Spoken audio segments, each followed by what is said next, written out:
Hey folks, how's it going? Welcome to the Talking BizTech. I'm your host Saqif, and today we are going to explore the importance of a community for a business. Now, before we do that, I just want to request all of you to make sure to subscribe and hit the notification bell for more podcasts like this.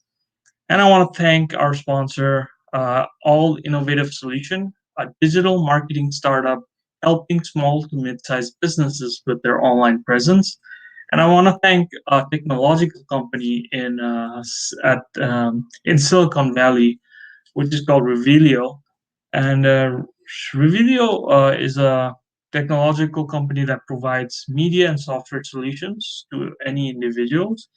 They're also selling their memberships. So if you want to purchase the link is down in the description box. Okay, so back to the topic. What is a community? So forming an online or offline community requires much more than simply gathering number of people at a particular place or accumulating number of users for an app. Um, See, if an entrepreneur wants to build a successful brand, then they have if they want to build a successful brand, then a stronger community is needed. Uh, See, strong community members are always engaging and they're involved with the community events and programs. Um, Community involvement serves as an invaluable platform for entrepreneurs to promote their products and services, and as well as their company's value. Now, today, my guest for this episode is Tony Lynch. He is a community man. He's also an entrepreneur and author, and also an MMA trainer. Tony is the founder and managing director for a nonprofit organization called Memories of Us. So let me just go ahead and bring him on talking BizTech. Hi, Tony. How you How's it doing, going, sir? Chief? How you doing, brother? Good, good. Thank you so much for your time, sir. Yeah, And thank you for having me on. you're very welcome. And so, Tony, before we dive into the importance of a community and looking at the business, I just want to get to know you a little better. So, Tony, can you tell me about yourself and where are you from? Like, where did you grow up? Yeah. I'm Tony Lynch. I'm 46 years old. I was born in Newport News, Virginia, and moved to Colorado in the early 90s. And from there, it was just a journey of finding my purpose in this life, trying to figure out where I belong. And so, of course, like any young man or any young person, um, sometimes you got to go out and experience life. So I did. And so that meant, making some really bad decisions, being involved with the wrong people. So for a very long time out of my life, I was involved in the gangs and several other things that came along with that. So I guess that kind of built the foundation of who I am, so to speak. And the people that I came in contact with, the friendships that I developed, it was just a journey, the passion. Well, not really the passion at that moment, but the journey of becoming more of who I am and what I was going to do in this life. So I started a very successful nonprofit, also started a personal training business, which is very, very successful. And began writing a book. And so I guess, it's the journey of getting to this point, is what it was all about, becoming the entrepreneur that I am, and being able to scale things on a level was a process. It's a learning process, and being successful is very hard, so to speak. It is very, very hard, and It it's is not. hard, yes. Yeah, it's not something that happens overnight, man. And I see a Yep. lot of people take this journey and not really understand, but have a strong sense of an idea of what they want to do, But what happens is that a lot of times the people don't want to put in the work to do it. And they That's true. often, blame their failures on other people when it's just a matter of just your mindset. You have to switch things over and have a strong belief in what you're doing. Yes. I do agree with you. Like people have the tendency to play the blaming game. Yeah. And yeah, if you fail, then people don't want to admit it. So like they they have to blame someone else for their mistake. Um, and so Tony, you did started. You said you have two successful business. I just want to know how did you get into the path of entrepreneurship? Um, Excuse me. Yeah, no, no, not a Uh, problem. yeah, sorry. I mean, my phone shouldn't be going off right now. But how did I? It was something that developed over time, um, and it was a path that I didn't truly understand. But I Yep, just knew there was something to it. Working for different jobs and things like that. There was always something about, I don't know. I didn't feel that other people should have been in control of me. So I guess that's where becoming an entrepreneur, that's where it starts. There's a disconnect between someone telling you or being able to dictate what you can and cannot do. And for the longest time, I just thought of it as, just one of those things that I felt, but there was something more to it. So that's how I started the journey of becoming an entrepreneur. I knew I wasn't equipped to be working for people, right? But I just didn't know what I was supposed to do. And figuring it out, was the part that was the hardest, because you have all of these different ideas and you just don't know which direction to go in. And it yep. took me a long time to say, you know what, I'm going to focus on this one thing and see where it takes me. So eventually, the going out looking for jobs just wasn't an option anymore. I just went, you know what, I'm done with all of that.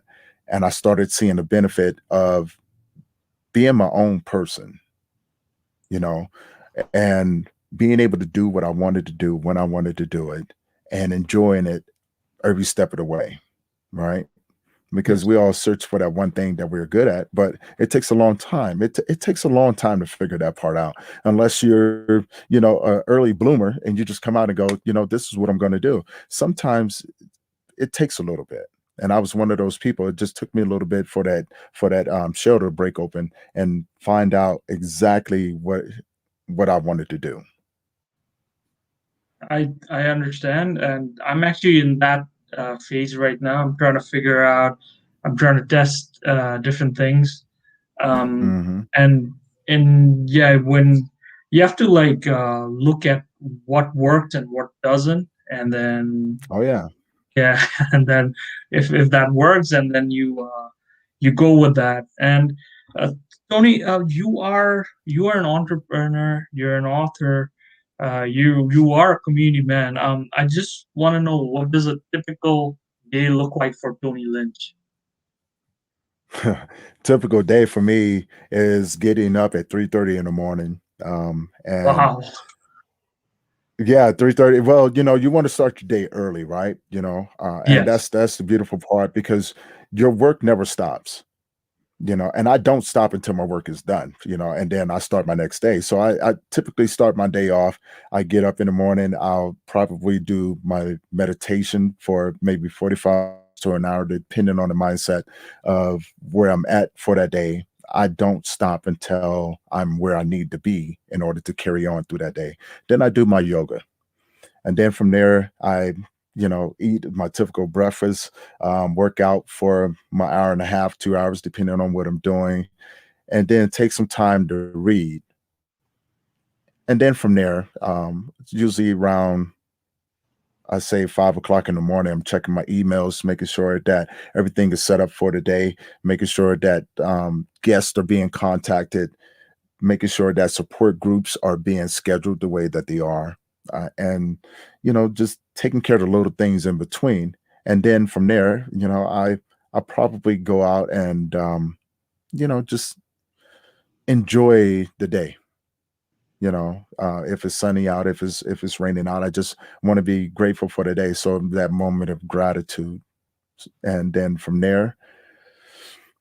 it's from there is just making sure that things are in place for the next following day. So this road to success is not one that stops.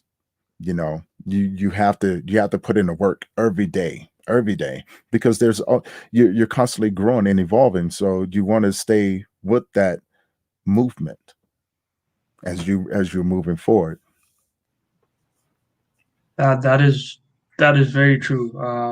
Like letting it go and then moving on or moving forward, and then Hmm. it's good that you're a hustler. And yeah, 3:30 a.m. Wow, it's crazy. But then again, there's a like there's a saying like successful people are do wake up early in the morning, right? Hmm. And then I guess morning shows the day, and then you're fully energized and you're fresh. Is that correct? Yeah, it's very, very true. Most of your best ideas happen early in the morning, right? So you might as well utilize those things. And also, when you look at your 24 hours, that's all you have in a day to do the things that you need to do, right? So it's Oh, that utilizing those hours. And sometimes, the benefit of waking up early like that is that when you get done working, right? So while everybody else is getting up and ready to go to work, I'm closing my eyes for a couple hours, right? Because I've already got 4 hours in. I already got 4 hours in of work. So yeah, I can take a nap and not have to worry about those things. Then I can get up and continue my day. So it's not like my day's never wasted. Everything's calculated. Everything's intentional. Every little piece of paper that I need to sign, I'm making sure that those things are put into place and already moving forward before it's even time to be submitted. Oh, yes, yes, I agree. Um, Tony, why is it important for a business to have a community? Well, the community is the backbone of your business, no matter where you're at, right? So the people in the community is going to be the ones going. They're going to be the ones shopping at your store. They're going to be the ones bringing you the business. So it's very important to have a connection with your community, because anybody can put up a store anywhere, and the possibilities of that store making it is very slim to none. Now, if you're going to put up something, get to know the community first, find out what they need, and then you provide that service for them. It's supply and demand, right? And it doesn't make sense to go and sell scuba gear when you're in the middle of the desert, does it? No. Yeah, right. Who's going to buy that, right?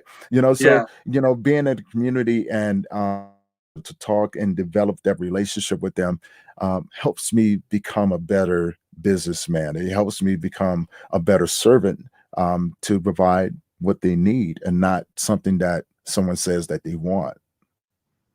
that is true. That is true. Small businesses are the backbone for a community, and Hmm.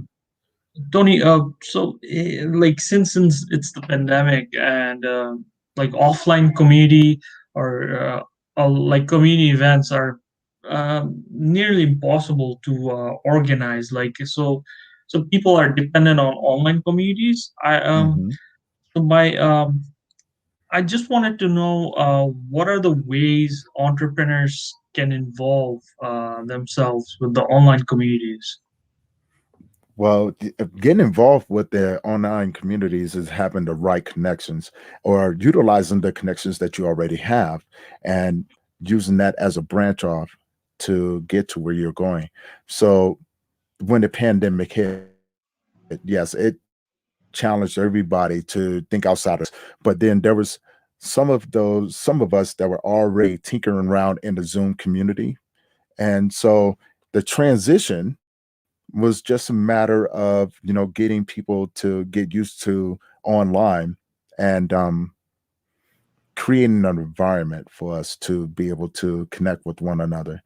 And for the most part, most businesses that did adapt or were able to adapt to it became very successful, and we were able to grow and stay connected. And yes, it was a little bit different because most people wanted the in person, but it wasn't impossible. It definitely wasn't impossible. It was just a matter of how you um, utilize what you had. Yes. No, that's definitely true. And uh, can you tell me about your community, Memories of Us? How did it start, and what services do you provide? Yes. Memories of Us is a nonprofit based around giving grief support to men. And when we talk about grief support, I base that nonprofit off of what I've gone through.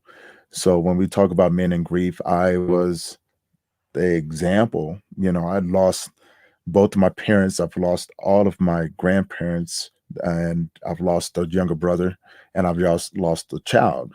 And so I almost became a number. When we talk about suicide, I almost became another number, and it was the challenge of taking and being able to see the positive in it and being able to give something else out of it. So that's how Memories of Us was birthed. It was birthed in my darkest moments, after attempting to take my life, and it was an opportunity to give back. So when I look at Members of Us, we are a community of men who have lost loved ones, who have struggled, who um, have found ways or have sought support and have come together in one space to talk about what we've gone through. Now, as far as the services, we provide online services to the men for free. We get them connected with therapists. We provide other resources as well, as far as working with funeral homes to make sure that the men who are experiencing these things don't have to the burden of trying to figure out where that extra money is going to come from to pay for those funeral services. Where we connect with churches and everything to provide those services for them. And also, we provide financial help to these guys because, like myself, I can only speak from this perspective. When I lost my son, I was a single father, and when you're experiencing something like that, you often need more time than 2 weeks to at least get yourself back together. And for me, I only had 2 weeks, and that's because all the bills started piling up, right? So what we started doing was set aside money from donations and things like that for those men who are experiencing that, to give them more time to grieve, to not have to worry about where the bills are going to be paid. So that's one other services that we provided. And then with some of the partners that I've worked with, we provide services in suicide prevention, or survivors of suicide. We provide mental health and women. You know, we're Wow. we're just focused on making sure that our community has every opportunity to get support in addiction, any area that you can think of, and focus on the healing of our community. You know, I don't know about you, but from when I was a child growing up, I lived in a community that cared, right? So we didn't have a whole lot of people stealing kids, and the sex trafficking and all of these old craziness going on, because the you couldn't go anywhere without someone knowing who you were. And to me, that was the best feeling in the world, to know that we was cared for. And we look at our communities today with all the riots and carrying on, we have a problem. We're losing more people to suicides. We're losing more people to overdoses and things like that.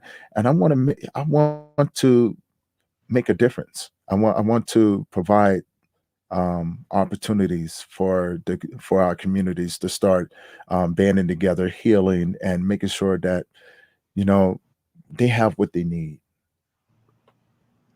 Makes sense. Yeah, it's crazy how the numbers of people committing suicide is going Oh, up.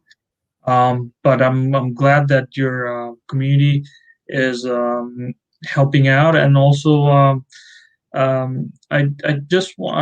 have a quick question for you. Like, yeah. is Colorado? Do you consider Colorado to be a urban community, or is it a rural community, or is it a bit of a mix of both? It's a mix of both. And I think that's what you'll find when you go across the globe. It's always a mix of both. I mean, you could be in the suburbs 1 minute and go around a block and you'll be in a totally different time zone, so to speak, right? Because the communities, I don't know why, but the communities feel separated, and they only separated by maybe about a block, so it's just that quick. So you'll see that change everywhere you go, but in Colorado you it's definitely you can definitely see it. So where I live, the Waterloo, Ontario, it's a student city. So like I was a part of junior empowerment Mhm. group. It's a community where my friends and I used to go door to door, invite the kids to an event, and then their kids used to have used to do fun and activities like that, like fun and games. They used to play fun and games, but uh, right now, it's since after the COVID, everyone's at home, and Mhm. I'm not with the community anymore. So like, so that's why like I have joined a community with Revelio. It's actually in the Silicon Valley. So like, I am going to their monthly events, but it's more online. And in matter of fact, also, Tony, I just wanna. I am sorry for your loss, but I'm glad that you are working through your pain, and this is very inspiring to everyone. I You are a podcaster yourself, so like, can you Yes. tell me about your podcast and when, like, do you do it weekly or do you do it monthly, like my one, or? Okay. Well, the podcast is based around my nonprofit. It was a way to normalize the conversation between men and loss. It was a way to show other men that they were not by themselves, to open up those doors, to have those hard conversations with our friends and families, but most of all with each other, right? And so I started Memories of Us podcast. Let's see, June of last year. At the end of June of last year, and it was just we wasn't sure how it would be perceived, but we just knew that we wanted to do it. We knew that we had something, and Yeah, it was just a matter of putting it out there, seeing what was going to happen, and magic happened. Right, it started growing. So we drop an episode I agree. every Tuesday, and so we have interesting people on there. We've just now started expanding our conversations with women, and it's just our audience have changed, so we're trying to adapt with the audience and trying to grow and make sure that everybody there's something for everybody out there. So, and I'm loving that the stories that we're coming across are just raw, uh, unfiltered, very very authentic. I mean, these guests would take you there, right? Wow. And they take you on this journey with them, and I think that's very very important when we're thinking about people and normalizing the conversation with grief. I think it's important for people to feel um, as if they're being understood. Yes. So yeah, and like I said, Uh, we drop one episode every Tuesday. So 4 to 5 episodes a month, depending on the month. And oh so wow. we're looking to have on some great guests. And you guys can always catch us on YouTube, Memories of Us podcast, and we're on all your streaming platforms as well. Can I share can I share your email address with my viewers? Yeah, yeah, most definitely. Anybody who has an amazing story out there, or Or definitely. Sorry, did you? struggling with loss and grief, we encourage them to get in contact with us. So the email is tolynch46 at gmail.com. And you can connect with the men's groups on Facebook at Memories of Us LTD on Facebook. And yeah, come in here and be a part of the community, connect with other men, and share your story. Be a part of be a part of that brotherhood, because you're not by yourself. You're not out here by yourself. You don't want to. We don't want you to struggle, go through this alone. You know, most of us know what it's like to be beat up by your own mental health, to be trapped in here and in your emotions, and being a man, having that feeling. Like everything that you're going through, the addiction, the it's normal. It's normal for what you're going through. So we don't want the men to feel like that they're outcasts, or feeling like, no one understands. You'd be surprised what most of these men have gone through. Definitely, definitely, and I believe the more they share their pain, Mm. and I feel like they'll feel better about themselves. Do you agree with that, Tony? Oh, I do. I totally do. Because it's something about sharing those stories and understanding your own personalized journey when it comes to grief. It's something that it gives you a sort of relief, right? Because Yeah, now it's out there, and you no longer have those walls. You no longer have those boundaries. Or feeling like you're vulnerable, because now it's out there in the world, right? For everybody to see, to accept or not accept. And that's totally up to the people that are listening to it. I mean, but in all actuality, it's something that we will all face at some point in time in our life. Is just as sure as you're breathing and sure as you have friends or family, you're going to experience some sort of loss. And if you're not understanding of what your body needs, it can become a very, very dangerous journey for most people. Very, very isolating. The struggle, the struggle is real when it comes to that. I've seen people on both ends, but I've seen, just like we talked about before, we've seen an influx in suicides in men last year. I think the numbers are crazy. They said 39.9 men per 100,000 people in the world what? committed suicide last year. So I think we totaled out at maybe 45 to 48,000 men who were very successful at taking their own life. And to me, that number is detrimental, seeing the influx over the years. And we as men, we have to do something. We have to Yeah, eventually rediscover what our manhood really truly means, breaking the stigma, um, and talking. We have to talk. We have to support one another. Just like how women, when they go through something, we have to take a page from their book. We have to come together, man. Um, these numbers are very scary when we think about it, because if we have another year like that, that means that we've lost over, throughout a period of time, in 10 years, I think the numbers will be around 200,000 men, so to speak, and wow, these wow. numbers, these numbers don't have to be that way. They don't have to be that way. But we as men, we have to start putting down the walls, and we have to start reconnecting to who we are, and we have to find each other. We have to start supporting each other. We do. Yeah, I think this is the best time for everyone to help one another and support each Hmm. other.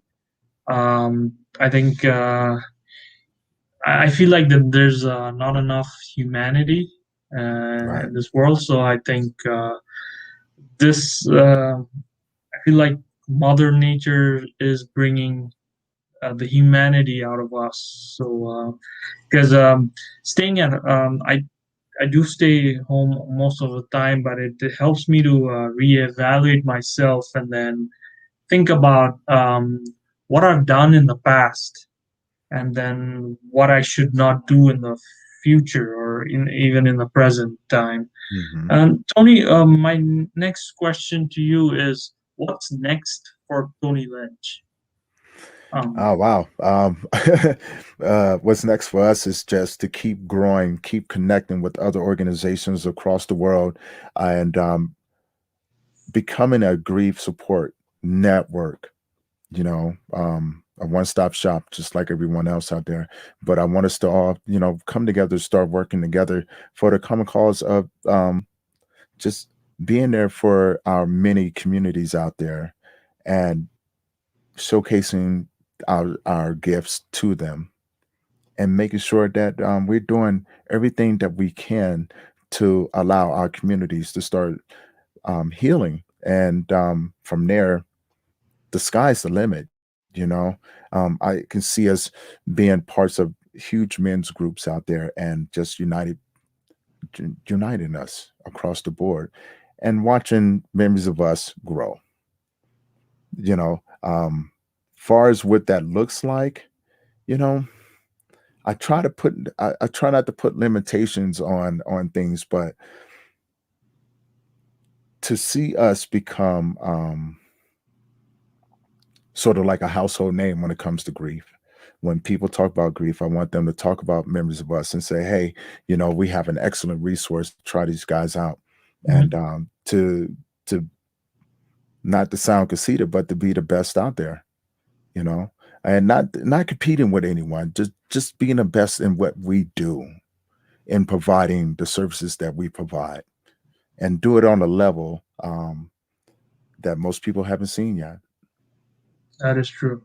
And Tony, with the new administration, like the Biden administration, what is the job market right now? Is it like, because I heard that more than 8 million people in the states are unemployed. Mhm. Um, is it less now or? Those numbers fluctuate, man. Now we're seeing businesses starting to open back up, but Mhm, even with the pandemic and the vaccine going around, there's still some people that are very, very skeptical.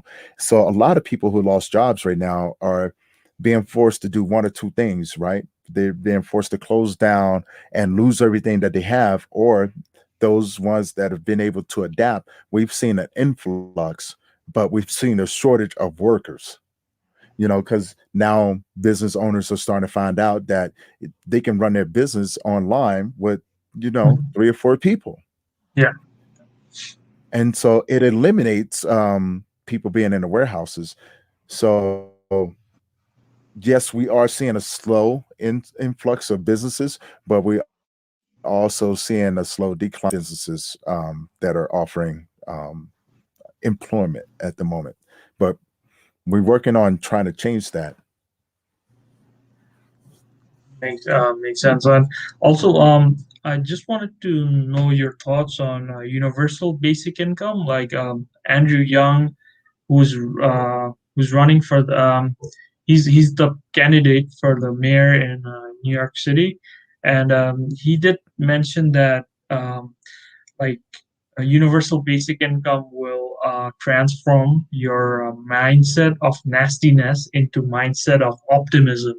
Now, do Mhm. you agree with that? Do you think that universal basic income will lower the suicide rate? Well, that's a good question. The a universal income will actually put people on the same playing field. In a lot of ways, that can be detrimental and it can be beneficial. Detrimental, in the fact of those people that have worked extremely hard to get to where they're going. It's just like telling them, your hard work don't mean anything, right? But in the same sense, it gives opportunities for those who are living in poverty, those who are less fortunate than others to be able to enjoy life in a different aspect. So I guess there's the pros and cons to it. We want people to have a sense of self-worth, and we want people to have a very fulfilling life as well. So for me, I guess it's like 50-50. I can see the benefits of it, but also can see the cons in it. Does it, but will it lower the rate of suicide? Well, that one I can't really say because there's many reasons why people commit suicide, right? But the number one cause is financial, debt and things like that. Will it change that? I don't know. I don't know. That's Um, yeah, but I'm willing to see if it does. I'm willing to see if it does change that, and if that's the case, then that means that we have to start focus on better employment with better pay for the people in our communities. Or if it's something different, well, either which way it goes, it's going to reveal it, and we be able to address it as it comes about. that is true, and I do agree with you. Also, Tony, like you mentioned, like financial reason, because like individuals who are struggling financially, Hmm. uh, this can lead to like depression, mental problems, suicidal thoughts.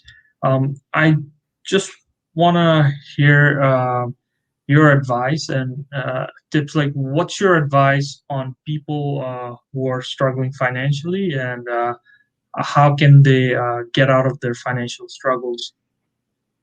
Well, if you're struggling financially, try to figure out how to bring in another source of income.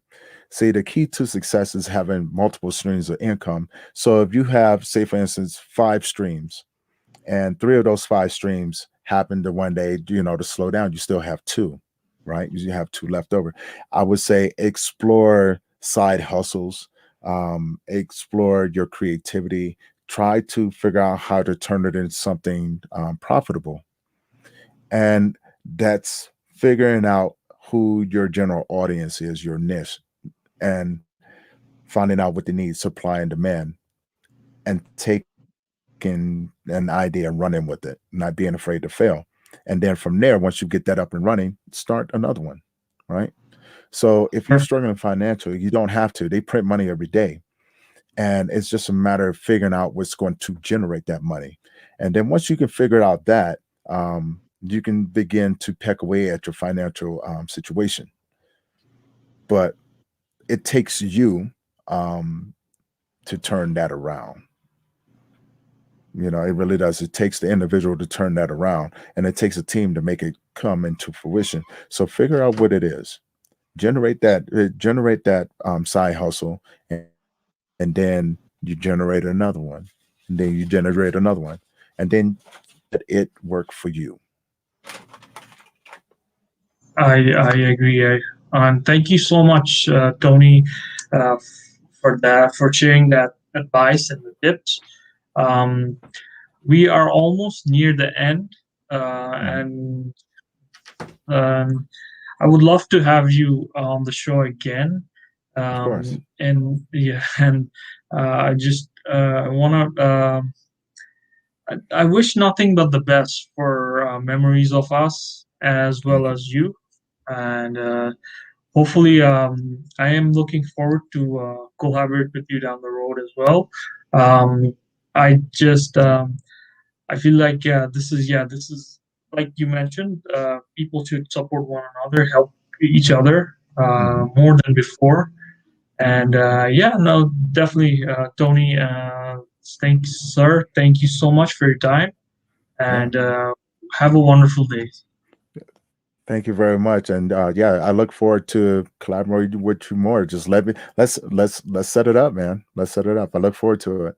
Oh yes, I will. I'll definitely keep you updated, and I will have you. I would love to have you over on the show again. And Yeah. yeah, and, definitely I'll just we'll keep in touch on social media Yeah. or email. Definitely, and yeah, thank you again, sir, and have a wonderful day. Hey, you as well.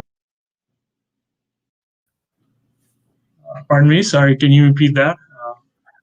I said thank you again for having me on. Oh yeah, you're very welcome. Very welcome. And yeah, I'll talk to you later. And so, folks, thank you so much for tuning in to Talking BizTech. Do not forget to subscribe and hit the notification bell for more podcasts like this. And if you want to be a part of Tony Lynch's community, his email address is in the description box. And if you want to purchase the membership of Revelio, the link is down in the description box as well. So thank you so much and have a wonderful day.